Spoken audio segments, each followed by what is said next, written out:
FNR, Football Nation Radio. Bucianos, no call! Score! Salamini for Cole. Cole on the run. Shoots. 2-0. Lazanovsky with the free kick. Launches a rocket! Trimboli, what vision! Blasts. Yes! That's it! Vujovic. Stoppelov, beautiful ball! Here's Bozanic.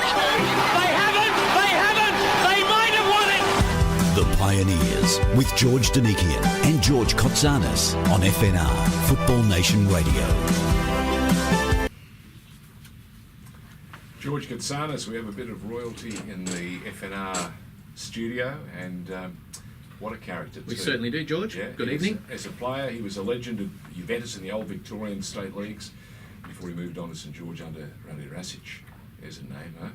He then returned to Melbourne Hakoah before he was given a role as a bit of a caretaker coach at Alexander Fitzroy. And then he got to play again, this time for South Melbourne in the old NSL. He's moved on. Did I mention that before he was playing, he was a lawyer, he's been an administrator, he's a world traveller, he's a bit of a stakeholder too, and this week, importantly, he's our pioneer. He is. On Football Nation Radio. Our guest is the keeper from the 1974 World Cup side, the one, the only Jack Reilly. Jack, great to have you on board. Thank you very much indeed, George. It's an absolute pleasure to be here. And we have some stories to tell, and more importantly, George wants to know where it all began. I want to thank you, Jack, for flying in for the show. We don't get many people that fly in for our show, so he's committed. We're feeling special tonight. Yeah, no, It's a pleasure to have you here. It is an absolute pleasure. I do go right to the start. Every week I ask our guests their very, very first memory of football. The one that I remember most is I was still in Stonehaven. I was a young boy, maybe about 7 years of age, trying to make my name as a midfielder on the right-hand side of the field. I was carrying a little bit of weight, and I could do reasonably well, but then the local undertaker, who happened to be the coach and became a very good friend of mine, he came up to me and he said, "Jack, you ever thought of being a goalkeeper?" I said, "What? I'd never even think about being a goalkeeper. You just stand watching the game and occasionally get a touch."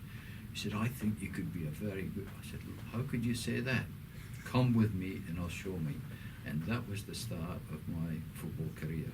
Jock Shepherd was the name of the undertaker, who became a very, very good friend and kept me absolutely thinking about how much better I could be.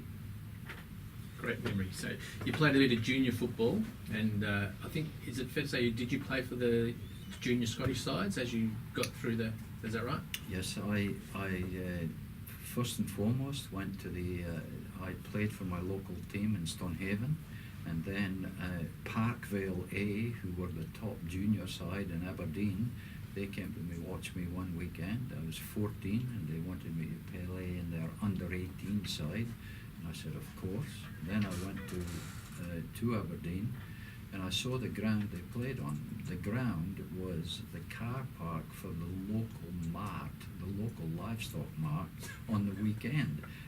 It was very, very, very interesting. But that was where it happened. And then I went on from there to play for Inverurie Local Works. And I enjoyed that very, very much at a very young age.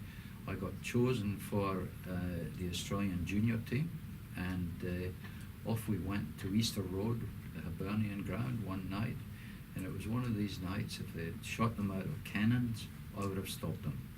And at the end of the game, it was just phenomenal, George, and I enjoyed it so much. And at the end of the game, I see this gentleman in the camel hair coat and the soft hat walking towards me, and I thought, what's this? What's he going to do? And he introduced himself as Walter Galbraith, the manager of Hibernian. And would you like to come and play for us? I said, like to come and play for you? Of course I would like to come and play for you.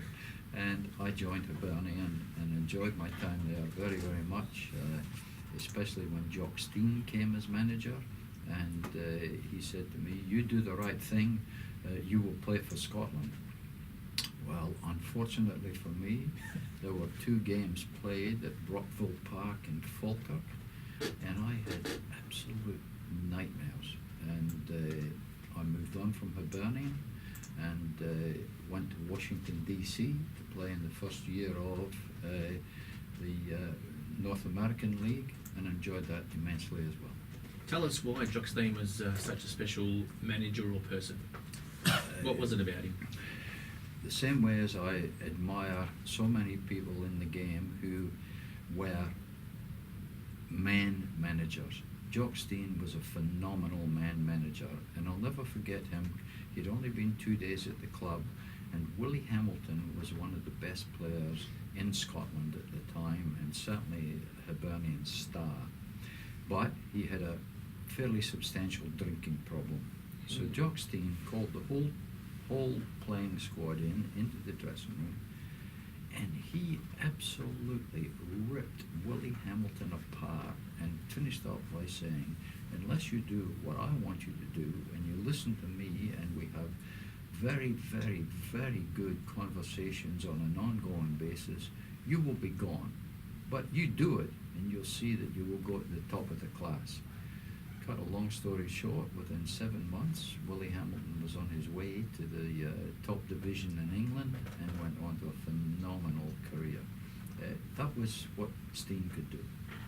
So he knew how to inspire you, he knew how to talk to you straight man to man and give you a sense of your strengths and your weaknesses, and he had the ability to provide a spark. There's no question about that, and every successful manager I know of and have seen in our game was very much in the same way. I put Reilly very much in that category. Alex Ferguson was phenomenal. Alex Ferguson, many better coaches, but not so many who could really get down to the grassroots with the people that he employed to do a job.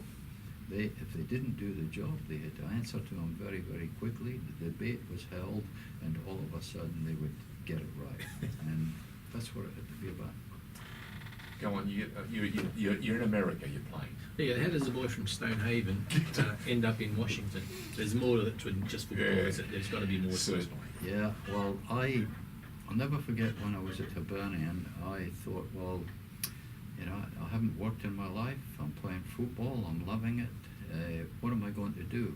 So I didn't really want to go to the billiard saloons in the afternoon, and I didn't have a girlfriend I could go back to and all of that sort of stuff that most of them had. So I decided to go and study law. Well, that created a furor, to put it mildly. What the hell are you doing that for? Where do you do that? Anyway, I managed to get my degree from Edinburgh, and then the main attraction at Washington D.C. was Georgetown University, because it had a phenomenal record for its international law degree. Again, did the same thing, and I was fortunate enough that the owners of Washington Whips were the major law firm in Washington D.C. Well, you can imagine their experience, just quite phenomenal. And that was me, and enjoyed it immensely, and it set me up for life. What do you remember about your playing days in the US? I can never forget being on the same ground as Franz Beckenbauer. I can never forget being on the same ground as Pelé. I can never forget the fact that half of the Scottish national team that had played for Scotland 2 years previously were in the same league as I was going to play in. And I could not believe the money that was being thrown around by the people who had bought the clubs. And that in itself created problems for them, because you had players traveling all over North America, not thinking about the game, thinking about how much more they could get in the rewards that they could possibly have. And that just didn't work. It wasn't sustainable, was it? No, not at all. And the Americans have continued to work at that game of theirs, and they've managed to create an MLS, a competition that is seeing more expansion. A new team mentioned only the other day called Cincinnati. It's coming to the American leagues. So they're building some franchises that are drawing people in their thousands. And have we noticed what their national team's doing? It's failed yeah. to get to the World Cup. It's failed, but they have got so many young players coming through their system now, and they're giving them the opportunity to try and do so. And I think that's what we've got to start doing in Australia, much more than what we're doing right now. We've got phenomenal interest at the grassroots, costing parents an absolute fortune.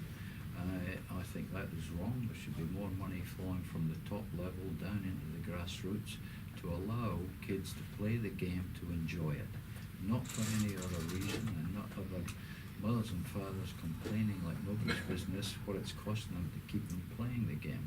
Jack, how do we get from the United States, Georgetown and the law, to Australia, for goodness sake? Because we're talking about the same situation whereby a game in America, they found that all the money that they were putting into the game was almost being wasted. They stepped right back from it and said, right, how do we improve this? They got to their schools, got to their colleges, got to their universities, and all of a sudden the game started being a very distinct competitor to these other silly games that are played in North America. So why didn't you stay? I had to come and visit my mother's four sisters in Albany in Western Australia. To Western Australia? Here we are. No, here we are, all these years later, and my mother's been to Australia, but I still haven't visited them. Really? So you didn't get to Albany So you never went after to all of Albany? that? I haven't been to Albany. What happened? Well, How did you get? How can you It's like, li- it's like one of those Sidetracked. fabulous moments. Yeah, the funny thing happened to me on the way Wait. before. So where were you supposed to go? You were supposed to go to your sisters in Albany. What happened? Whose aunties? I arrived in Melbourne. And how do you get out of Melbourne? I mean, it's as simple as that, George. I see. The world's most Yeah. livable city claimed you even then. Absolutely, and I can never, ever, ever forget it, because I have met so many fantastic people in this city, both football-wise, business-wise, even in government. Wow, And that's a big comment. statement. That's a big statement you're making, but that's how I see it. But you must have fallen on your feet in terms of business opportunities, and you've stayed. And the football, I reckon, may well have been an add-on. Football gave me it, because I'll never forget Washington, D.C. Go on. As I said, the head of the best legal firm in Washington, D.C., he called me in one day and he said, Jack, you obviously love playing football, you love being here. What else do you do? What else? I said, well, I love to get out and about a little bit or whatever it may be, and I love playing golf. Love playing golf? You sure? What's your handicap? I said, oh, if I've got the right clubs, I'll play off scratch. What? You be at the Washington, D.C. Country Club Sunday morning at 6 a.m. I said, oh, well, I'll come there on my way home, not a problem. He said, you be there at 6 a.m. after having given you sleep. So I got there, and I had no clubs. And he said, what sort of clubs do you play with? I said, well, I played with perfectly matched Ben Sayers golf clubs. Within half an hour, I had a set of totally matched Ben Sayers clubs given to me. He took me out to the course. He said, now show me you hook it, show me you slice it, show me you go and putt, and let me see. So did all of that. You're the man I've been looking for, he says. I said, oh, goodness me. The next thing I see is two 5-star generals walking towards us. And don't forget, we're talking 1967. And he starts talking to them. And I think, what's going to happen here? What's going to happen here? He comes back and he said, well, you know, we're going to play them and we'll see what happens. Don't do too much in the first two holes. So the first two holes we were square. And then the third tee, he's having another chat. I think, oh, goodness me, this is ridiculous. Raising the stakes. Comes back and he said, you can start trying now. So we won 5 and 4. And I've never seen a man so full of smiles in all of my life. Called me in on the Monday morning, and he's still smiling. He's still going absolutely He must good. have. I said, hey, what on earth is going on? And there's an envelope on the table. I said, what's that? He says, well, that's yours. I said, what was that game all about anyway? He says, those two 5-star generals, I've been trying to catch up with them for 24 years, and you did it for me, and that's your reward. So I opened this this thing in 67. It was a check for $8,000 US.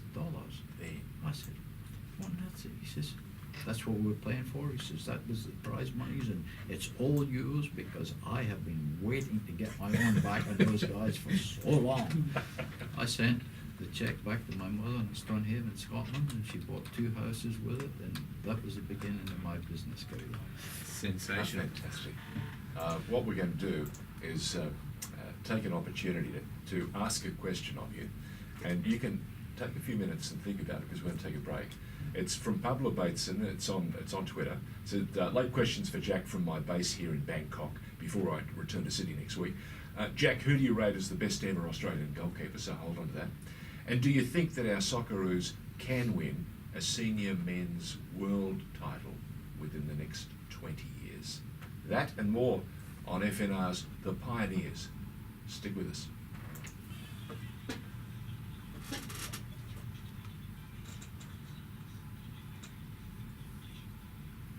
Welcome back to the Pioneers on Thursday night at Football Nation Radio. You're with G1 and G2 and our special guest Jack Reilly in here tonight. A little bit of royalty, part of the... Not a little bit of royalty, it's a lot of royalty. That team from 1974, which created such a buzz and did so well for us and returned us to the world stage, gave us a chance to take on the very best in the world. Still creates a buzz. Yeah, it does. Yeah, doesn't it? Absolutely. The memories and the thoughts, Yeah. it's just sensational. And Yeah. so it should be. George, the greatest group of people I have ever been involved with in my life were the players of that team. Everybody forgets they were part-time players. They had other jobs that many had given up and many didn't get a job back for many, many years afterwards and got $1,700 for going to World Cup finals. They went there and gave their absolute all, and I have never been more proud of a group of people in my life. Peter Wilson. Peter Wilson. Great Absolutely. effort. What a talent, huh? And, phenomenal captain. He just had exactly the right things in his mind. He could tell the story when he felt like it, and he could be as serious as could be when he felt like it.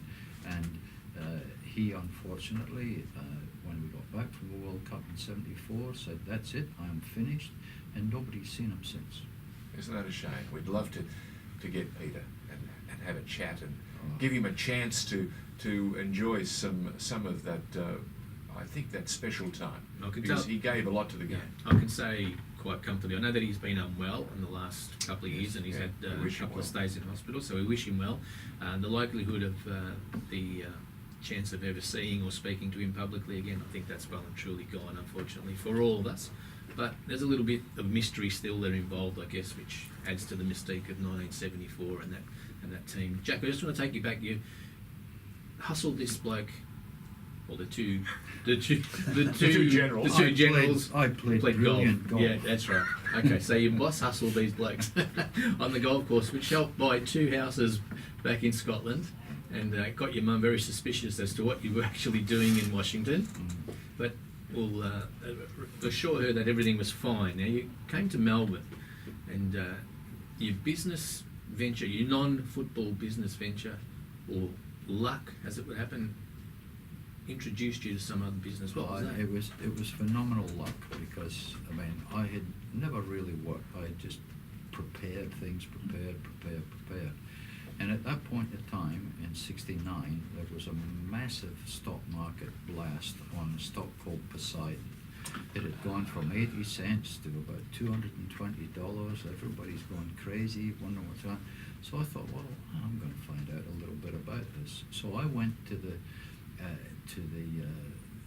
balcony of the trading floor in the stock exchange at 379 Collins Street.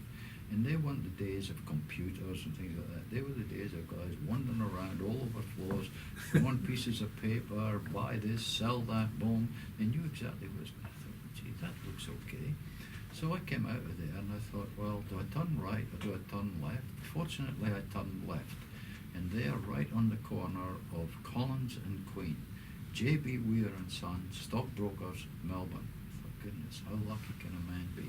I went in, demanded to see the people, and I saw Horace Giles Allpress, who was the head of JB Weir at the time. It's got to be real. This It can't be a movie. And I told him everything about what I could possibly do, etc. And he just let me know very quietly there was a bit more attached to it than that. But glad to have seen you. Goodbye. I got back to the room I was occupying in South Yarra, and there was already a message from them to call them back. I thought, I've left my wallet, I've done something silly, but I called them back. Although we had nothing, one of the companies with whom we were associated would like to see you tomorrow at 7:30. I thought, goodness, I said, would you like to tell me about? Oh, no, it's better you come and just have the talk. So I go in at 7:30 the following morning into a back room at JB Weir and Sons, and this fella comes in with a yellow jacket, a red shirt, a purple tie, white trousers, yellow socks, and white shoes. And I think he's going to interview me for a circus. That's what I really thought. And I just wondered what was going on. And for the next hour and a half, he went on and on and on about money markets. I did not say a word. 10 to 10, he said, well, that's it then. Come on, let's get into the dealing room. Hold on. I said, don't you realize that I didn't know anything about what you were talking about? He says, yes, but I like the way you listened. And that was me started into the money markets, and I've gone on to be the chairman of the Council of Authorised Money Market Dealers, controlling the liquidity base of the system, advising governments at all levels within Australia, having a very, very successful company of my own, and it has been phenomenal. But the thing that I still enjoy more than anything else is football, and I wish we would all get back to having a total, and I mean total discussion with everybody and getting the way forward over the next 1, 3, 5, 7 and 9 years, taking into consideration that we have spent, since the A-League was started, $3.6 billion on football. That's at every level. And the A-League clubs have lost $308 million. Let's examine it. Let's put in place the way forward after total discussion with everybody. And that's what's not happening at the moment. Total discussion with everybody. We don't need FIFA here. FIFA, what do they we all know what they've been through. They got a pack of crooks running that. And we've got to be very, very careful of where we go, because I firmly believe that we have got 2 million supporters of our game who are desperate for it to go in the right direction. And I firmly believe it's a very easy thing to do. You know, it's amazing. We talk about investing in the game. You have invested in life, and it's rewarded you. You invested in football at a time when you were a player, and it gave you great joy. But you've got to tell us what you had to sacrifice to go to the World Cup in '74. You had to basically let go of some of those money responsibilities. I'll let you explain. I was chairman of the Council of Authorised Money Market Dealers at And the you've time. just been selected in the '74 World Cup side. 74 World Cup, and everybody asked me, what was it like? Must have been very, very difficult to go to the World Cup. Stressful. I said it was the easiest thing in my life, because I had just left my dealing room, and it was a very difficult time in money markets then. And I thought, well, I can't leave these guys worrying about what they might lose or whatever else while I'm away. So we took, and we're talking 1974 here, we took a $2.8 million loss. And I said, look, I want you all to just work in the best possible way you can now from a clean slate and see what you can do by the time I come back from the World Cup. 2 days before taking the field for our first game, my head dealer rang me and said, Jack, thanks very much. I said, what do you mean, thanks very much? He said, well, with that clean slate, we're already 2.7 million in front. So they got all the money back plus another 2.7 because they could deal off a clean slate. And nothing gave me greater pleasure. So I went to the World Cup to relax. I didn't go there to get worried. This is about just it. before you took on East Germany. Sure. And, But you loved it, didn't you? I can. The last 3 nights I've watched the 3 games all over again, and I just keep coming back to say, part-time team who went on that field and gave their absolute all for the country that they all had either adopted or were born in. And I think it was a phenomenal start for our game. And for Sir Arthur George to sack Reilly coming off the plane, coming back from the World Cup, we all know what happened in the next 34 years. We did suffer. I was just going to say, while you were talking, Twitter has had a little bit of an advance. From Mark Silver, Jack, thoughts on player development and increasing the pool for national teams. Shouldn't we be implementing more A-League teams, a second division with promotion relegation for Australia? People have had enough of the marquee gimmicks and the so-called closed shop that you have alluded to in the past with some of the comments. I absolutely agree with that. I think that I got very, very angry when Fox put considerable amount of money into the game at the last lift, and the first thing that happened was 30% went to players and nothing went to grassroots. The grassroots is the total future of this game, and we must give every kid who puts a pair of boots on the absolute opportunity to come through the system, come to the A-League, and then go into the world game. If we do that, all of a sudden we'll be... I don't believe in marquee players at all, at all. I think we should be bringing our own through the system, and the day that we start doing that and ensure that it happens, all of a sudden our national team will be so much better. And don't forget, if you bring players through and they are of a quality they should be, and we had this discussion before, George, the fact that in that year that I took Carlton on... This is right, you're talking from experience now. You've actually Absolutely. seen this in practice. I insisted that we bring on the best 16, 17, 18-year-olds, and don't forget, it was 8 weeks before the season started that John Elliott... 8 weeks. 8 weeks. John Elliott accepted David Hill's invite to become involved in the National League. So we brought in some very, very good experienced players, and they got put on. We had players who lost something like 12 kilos in that period of time because they wanted to play. And this bloody chairman's going to make sure that we're fit. But this bloody chairman also insisted that those young boys were going to play as well. That season, they played in the grand final and produced Colosimo, Bresciano, Grella. What more can you do? Let's get the next lot. And there were many have come through the system, but it's almost stopped right now.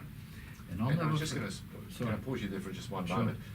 We were deprived of the very, very best of Simon Colosimo, weren't we? No, he got that dreadful injury playing against one of the Manchester sides. I can't remember. So he could have been a world-class player for us. He was the best. He was the best, but he received that very, very bad injury. Andy Cole. But Yes. I will never, ever forget watching Mark Bresciano out at Boleyn one night. He played for Boleyn in a game against, I think it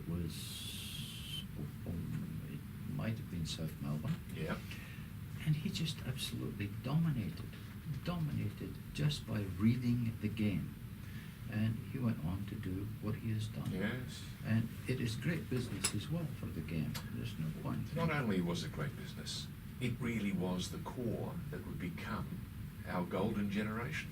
And You add Harry to that, you add Mark Viduka, the V-bomber. They built and built and built and built on it, and it was just fantastic. So when you were to watch. answering Mark Silver just a moment ago, just continue on, it really is the way to go.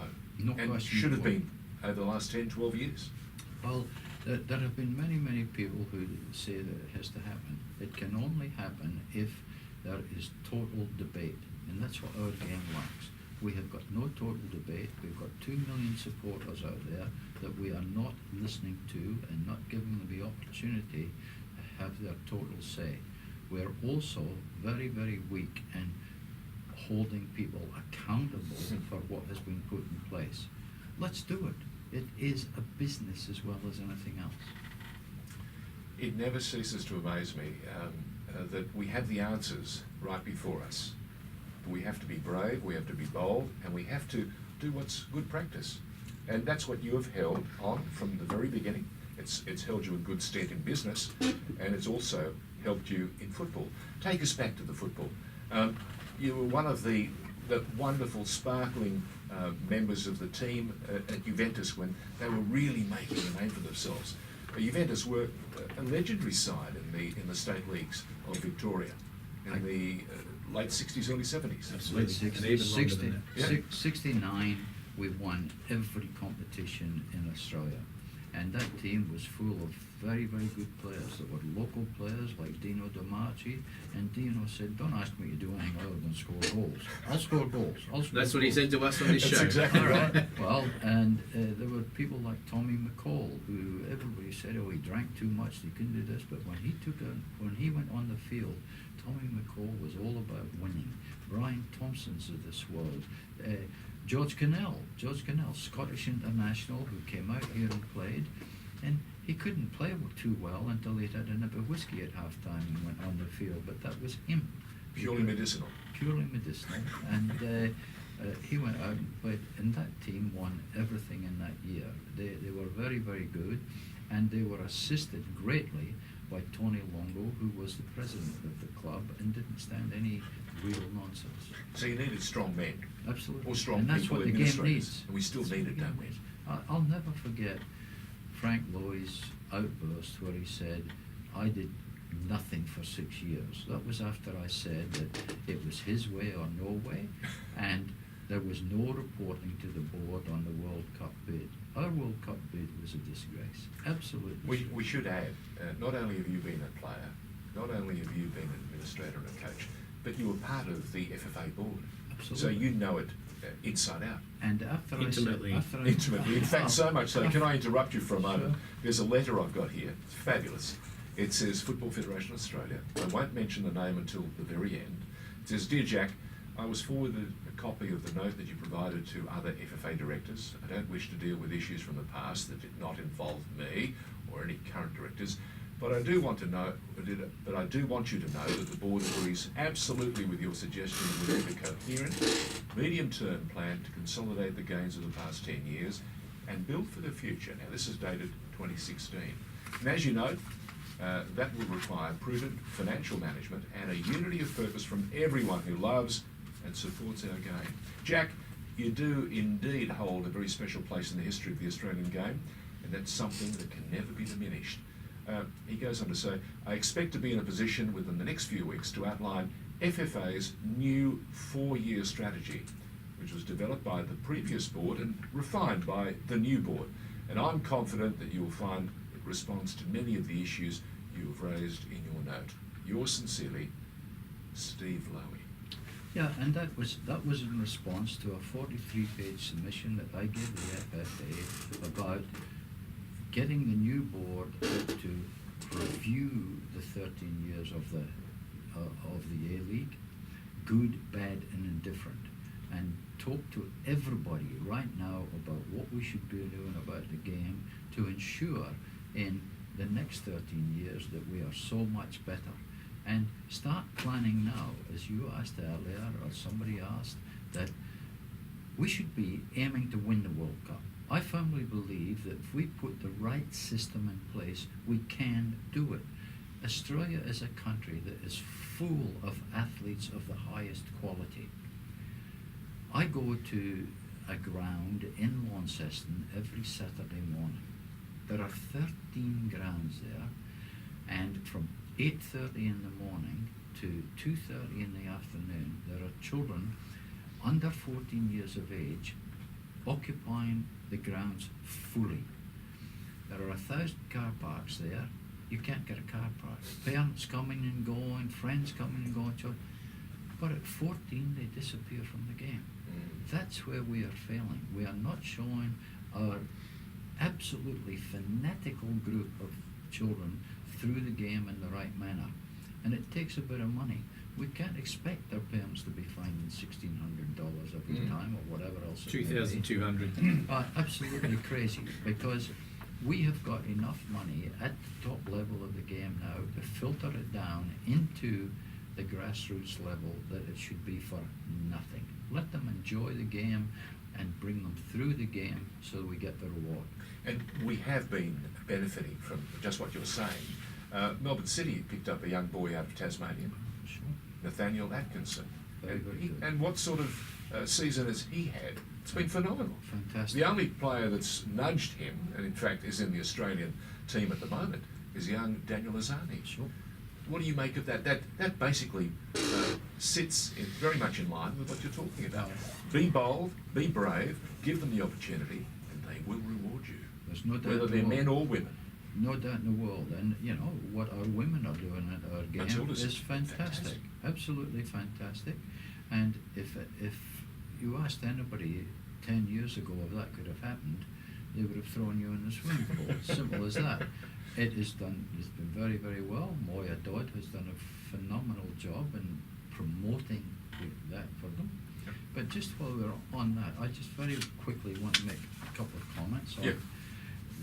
Frank Lowy's statement that I did nothing for 6 years. Yep. I'll just give you what other directors thought of me. Yep. Brian Swartz, I know your commitment to and love of the game are unparalleled, and again, I thank you for your contribution.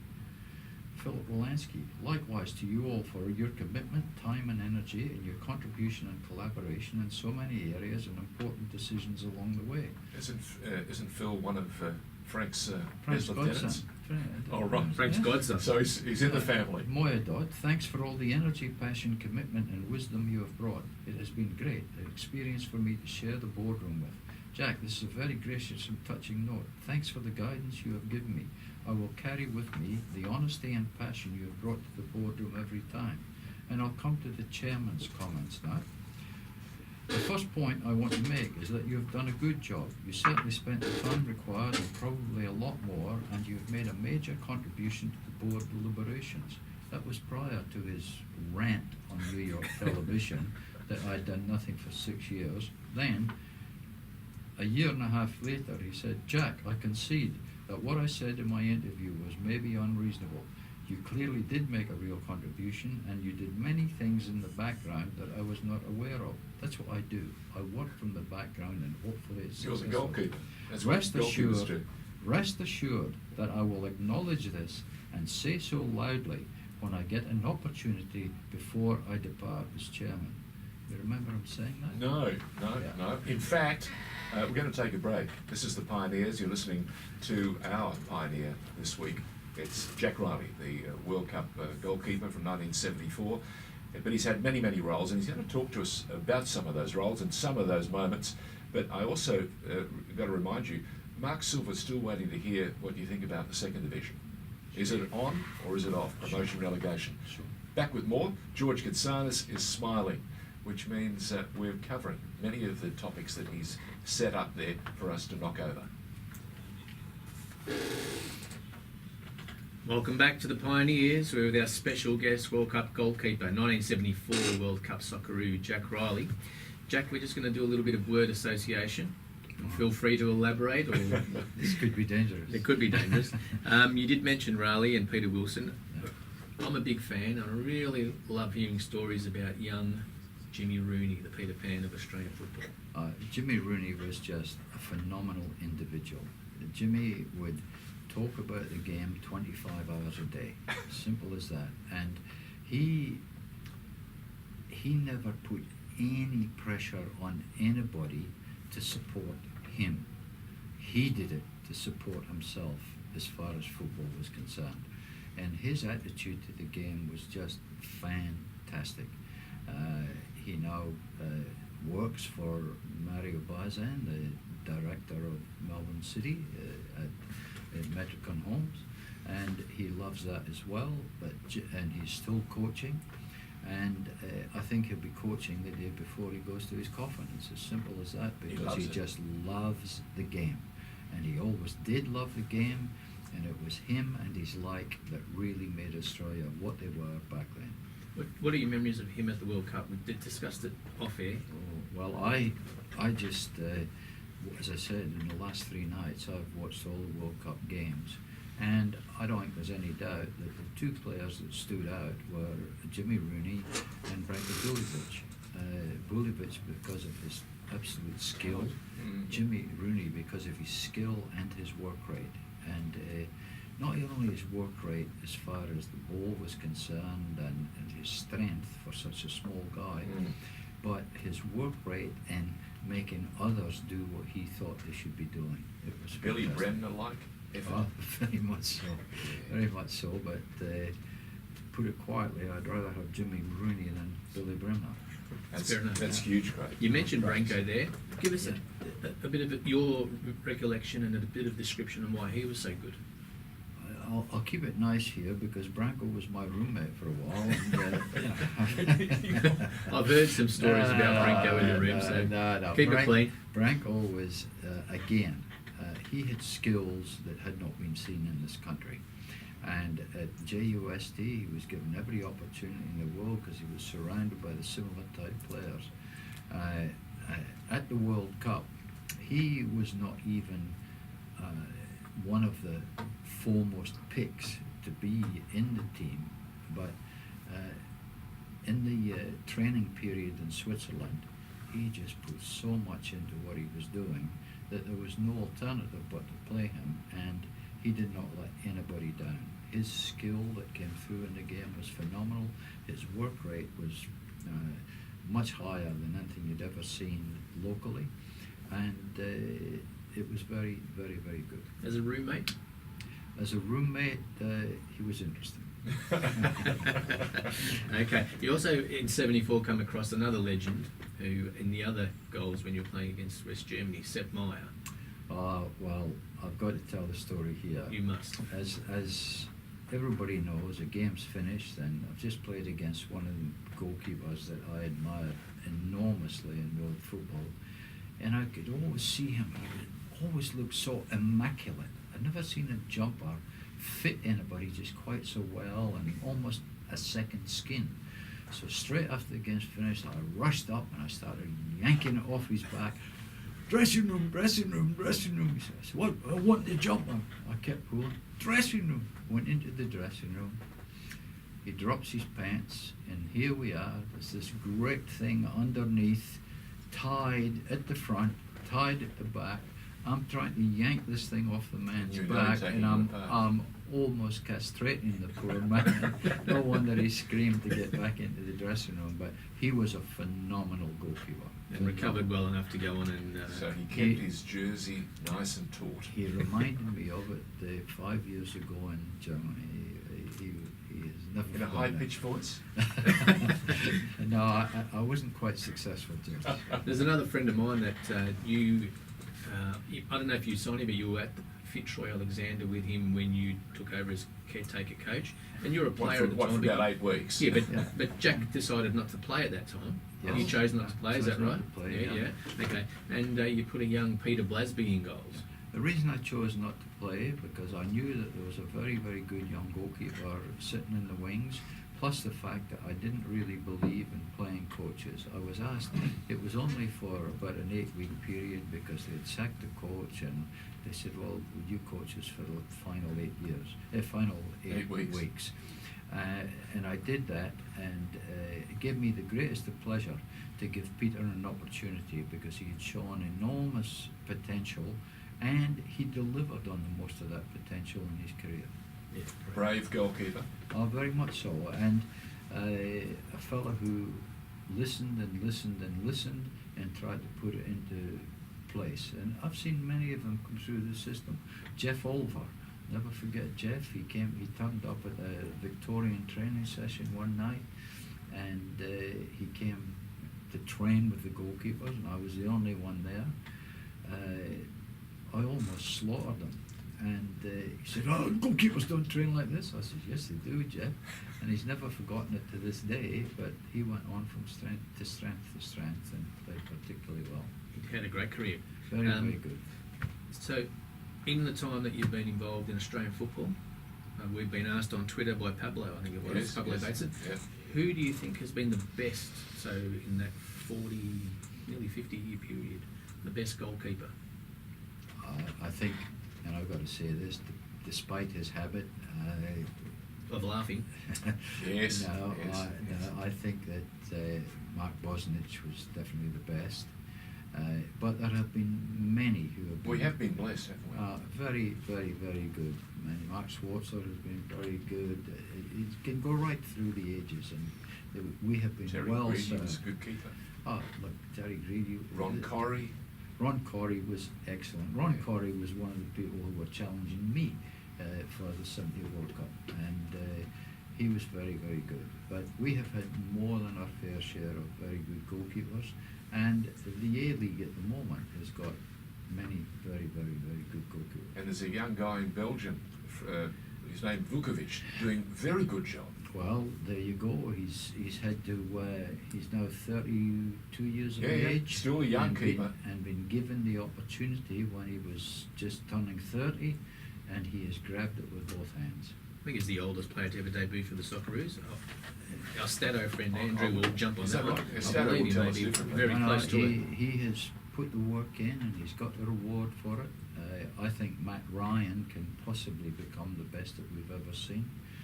He's just fitting into top level right now and doing very well. Next year will be his big test. And he could be What about the boy Landerak, who played for Victory, played for South Melbourne, went overseas, he's now in Japan? I don't know what's happened to him, but he potentially Could he have was the been best anything. I've ever seen. Potentially he was the best. He got a couple of injuries that didn't do him the world of good, but phenomenal young man as well as a very, very good goalkeeper. And still young enough to resurrect. Oh, and absolutely, have a great absolutely. career. Speaking of resurrecting, let's go back to this journey. You left and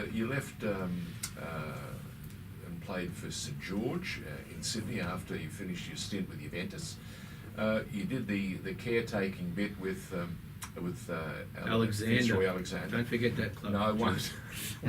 Went on to become Heidelberg, which is your favourite club. Take us through. You came back to the game, played in the NSL with South Melbourne. Yeah. Now, they've had some fabulous players and some great keepers through the club. What do you remember of your time? You would have played, what, 40, 50 games for South Melbourne? One of the most fantastic days I've ever been involved was when Malcolm McDonald played at Middle Park. That was just a phenomenal time. And South Melbourne, they had the capability to draw crowds back then of 12, 14, 16,000 without any difficulty. And one of the best games I've ever seen was up at the old Fitzroy football ground in Brunswick, where it was Heidelberg versus South Melbourne. And 1975 round one. that was the one, and I mean, Heidelberg should have absolutely thrashed them, but it wasn't going to be that way, and South Melbourne finished up winning 1-0 or 2-0. Yeah, I believe so. And it was a phenomenal game of football. He's still grinding his teeth over that. Well, I cried on the day and I'm still talking about it. No, it was a phenomenal day of football, and you know, I almost made a future for myself, and fortunately I stayed away from it because I don't think I would have been a particularly good coach. I would have been way too demanding, and yeah. Your best ground, the ground that you've really enjoyed playing in or playing on? I must admit that I used to love going to the old Olympic Park on a Friday night for Ample Cup games when Brunswick could be playing against Dandenong and JUST could be playing against Juventus. 18 to 20,000 people there enjoying the end of the week and having a phenomenal time. So double headers, a good thing, you like them? I do, and I'll answer the question that was asked Absolutely. earlier Promotion, on relegation. promotion and relegation. I'd love to see a third division as well. I think that's we need to see a competitive environment, and I think everybody would like to see that, but it comes back to the debate, and nobody wins every debate. You've got to accept the outcome and get on with the delivery and hold people accountable for that delivery. We don't do that at this point in time, and until such time as we do, we will still struggle a bit. You don't mean we, you mean Frank. That's what you mean. Well, because that's what it is, because he needs to win every argument, and until, or Stephen in this case, until that happens, we won't get anywhere. Well, as I made the two comments. With Frank, it was his way or no way, and that's been wildly successful with what he did at Westfield. Wildly successful. Football's a slightly different thing. We have got all sorts of levels of young players in the 5, 6, 7 through the 14, 15-year level. It's bringing the best through and still giving the others the opportunity to continue to play. If we get a situation whereby I wish right now that every chairperson of the A-League clubs would meet with the full board of the FFA, and I don't care if it takes them an hour, or it takes them a week, or it takes them a month. Don't come out of there until such time as we have got a program that is going to deliver over an extended period of time, out to 12 years. That would be my plan right now. And if we do that, I think we'd be absolutely surprised. And don't anybody tell me we can't find the money to do it. As I said previously, $3.6 billion spent on the game in the 13 years of the A-League and every other thing we do. We can do it. Let's have the debate. Let's put in place the plan, and let's deliver on the plan. Do you have a plan, Jack? Oh, absolutely. And if they come to you, would you be willing to work at it again? Oh, but I did nothing for 6 years. Yeah, but now you've had a 6-year rest and you're all fresh.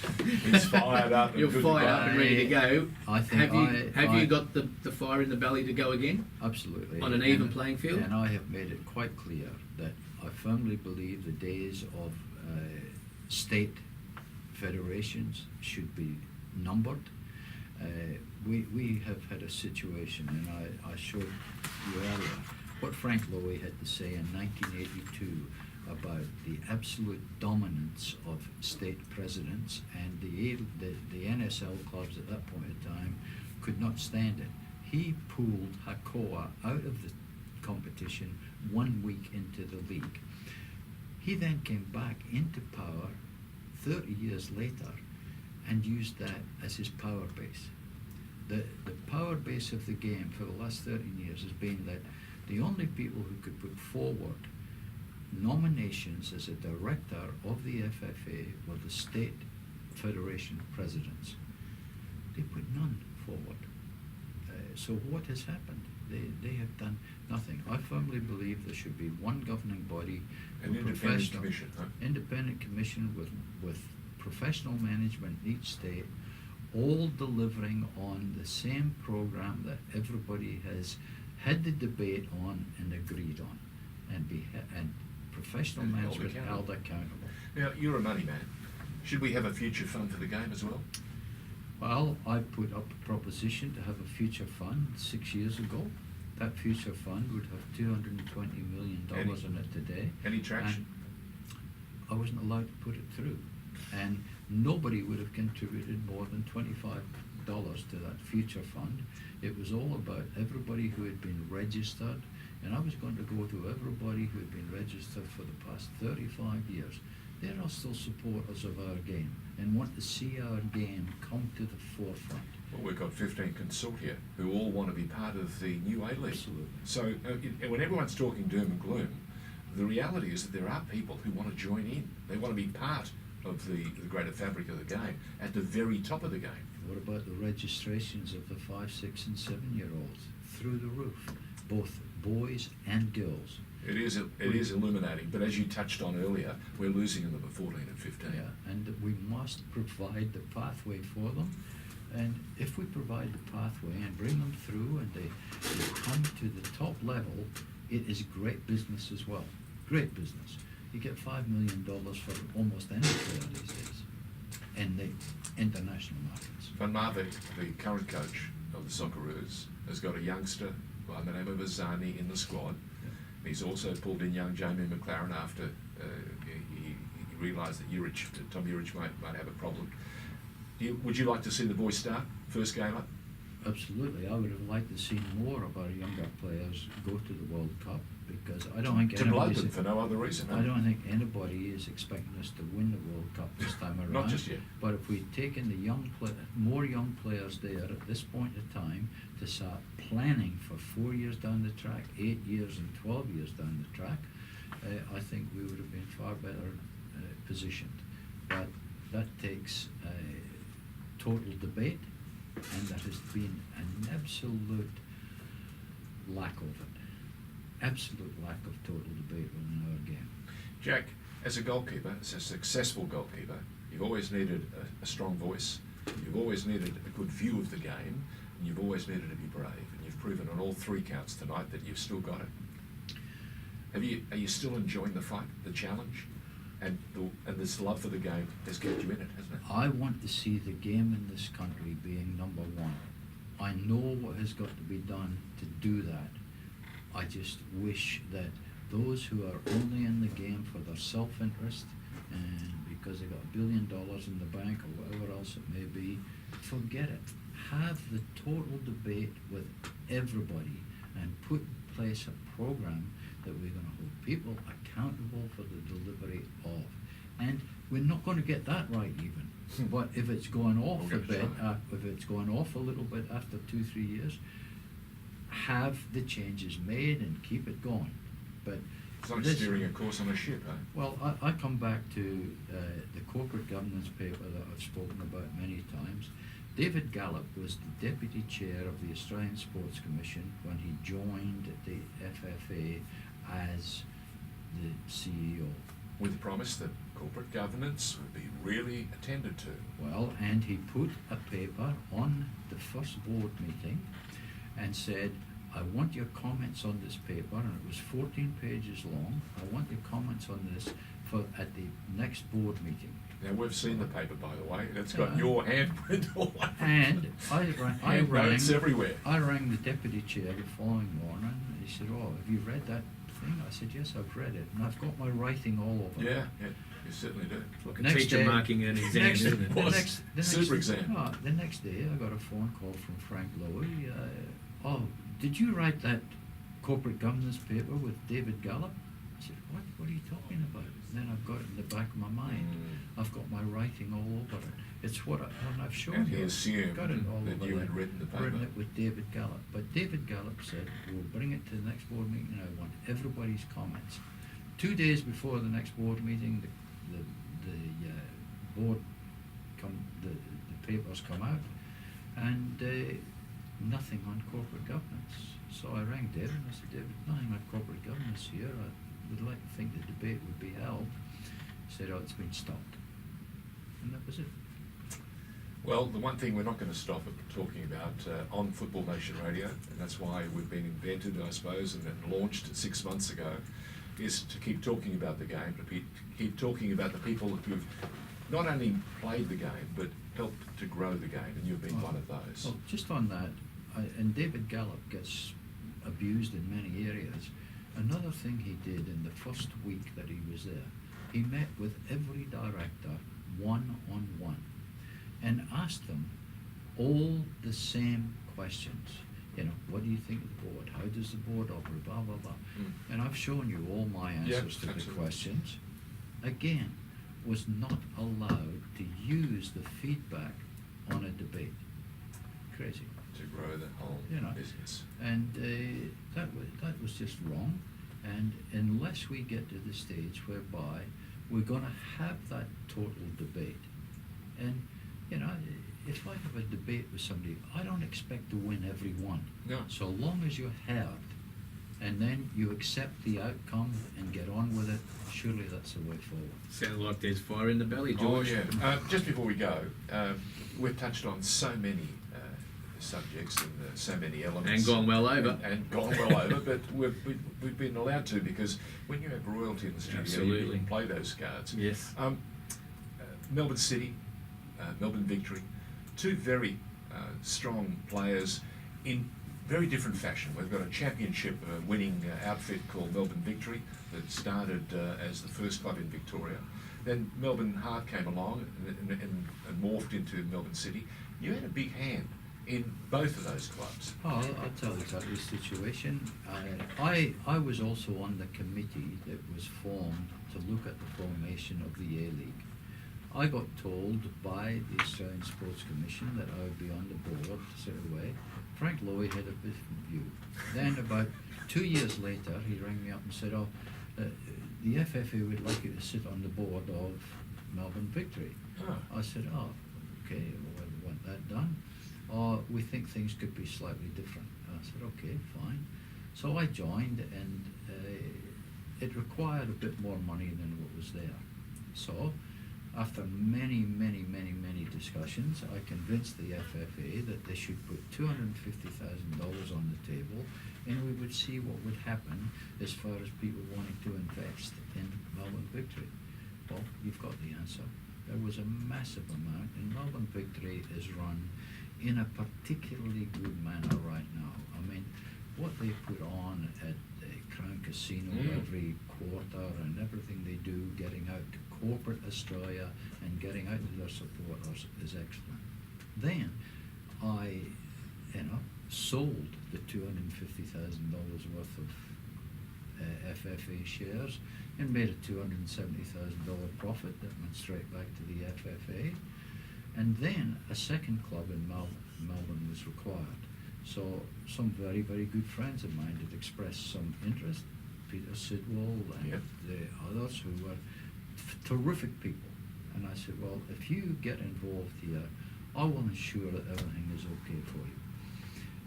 They ran it for a couple of years and found that it was going to be a little bit more difficult because they were competing against one of the best.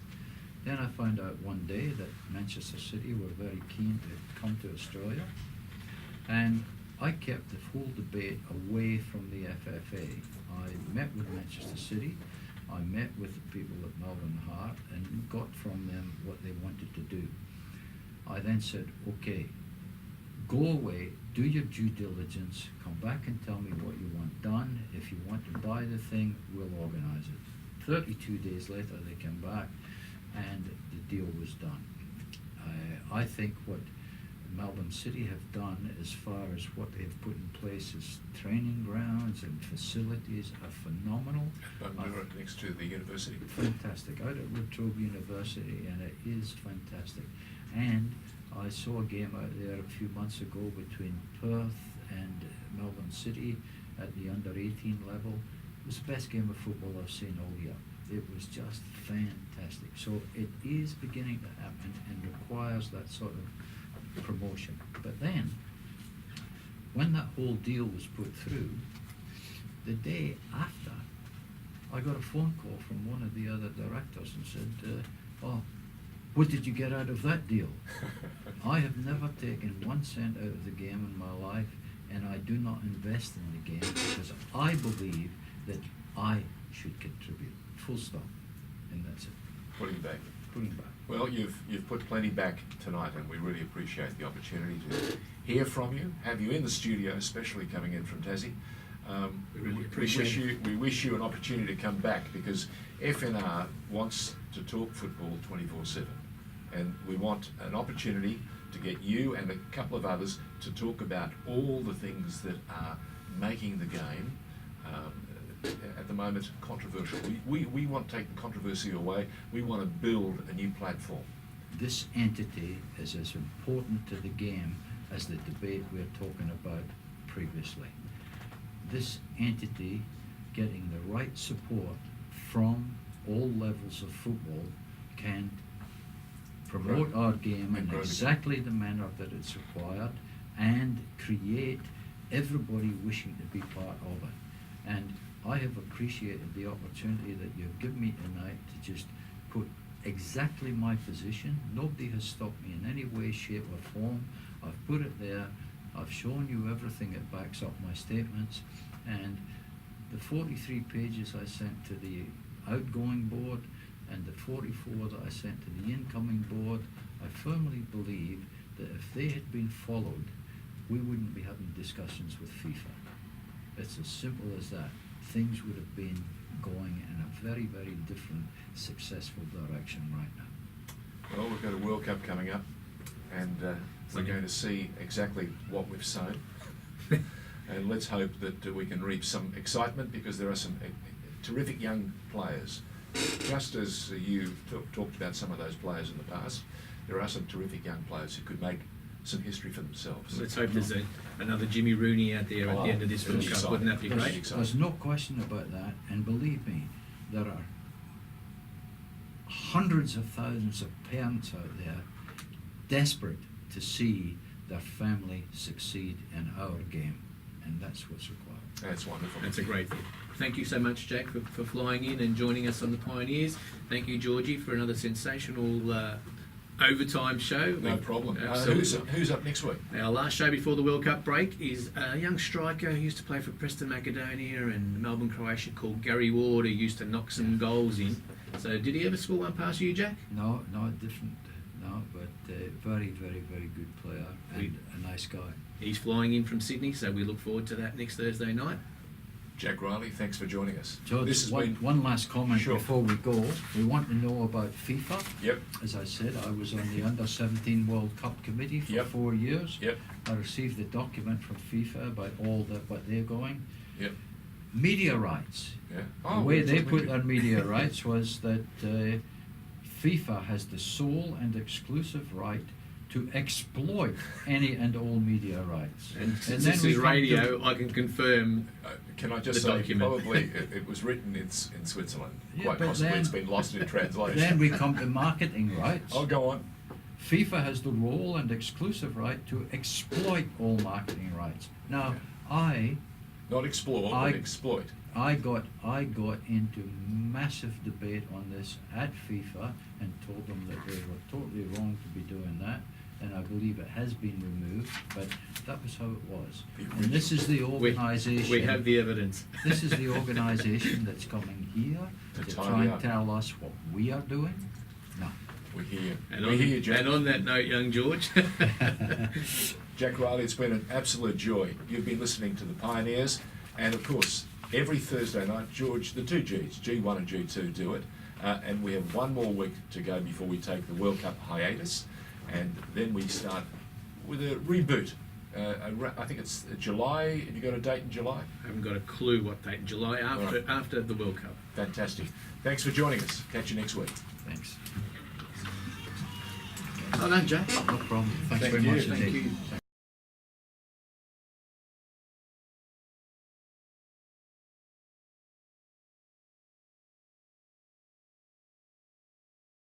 FNR, Football Nation Radio.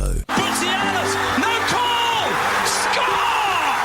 Salamini for Cole. Cole on the run. Shoots. 2-0. Lazanovsky with the free kick. Launches and rockets! Trimboli, what vision! Bath blasts. Yes! A ditch! Miljevic. Here's Bozanic. They haven't! They might have won it! The Pioneers with George Donikian and George Kotzanis on FNR, Football Nation Radio.